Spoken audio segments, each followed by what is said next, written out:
আমি বলছিলাম না যে আমার একটা সিন ছিল যেখানে আমার প্রোডাকশন ম্যানেজার নৌকাটাকে এইভাবে, তখন আমি সাঁতার জানি না, নৌকাটাকে এমনি করে ধরে রেখেছিল।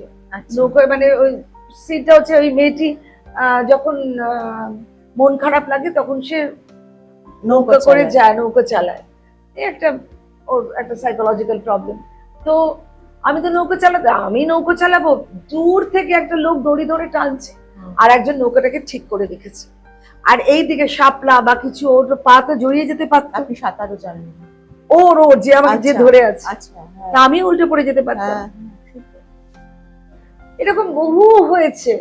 আমরা একদম খাদের ধারে শুটিং হচ্ছে, নিচে একটা খাদের এর উপর ক্যামেরাম্যানটা দাঁড়িয়ে রয়েছে, খাদের পাশে ছোট্ট জায়গা থাকে না, তার দড়ি বাঁধা নেই, কিছু নেই, এনিথিং করে ভ্যাপন। তো এই ব্যাপারগুলো এখন দেখতে হবে। স্টান্টম্যানরা বিদেশে কিংবা ওরা কত ইনশিওর, তা আমরা তো স্টান্টম্যানের চেয়ে বেশি কাজ করেছি।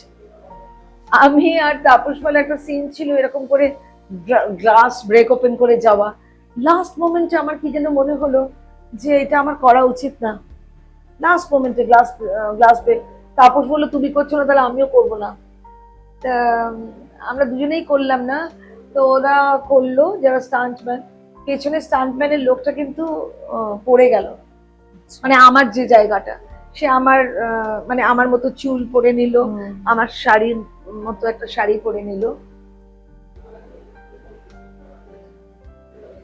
আমাদের সত্যি কোনো রকম নিরাপত্তা নেই, এবং এতদিন বাদে, এর আগে অনেক আমাদের দুজন মানুষ, কেয়া চক্রবর্তী, এরা সব একটা ভুলভাল একটা ছবি করতে গিয়ে নৌকো থেকে পড়ে, মানে আজ পর্যন্ত সেটা ধোঁয়াশা।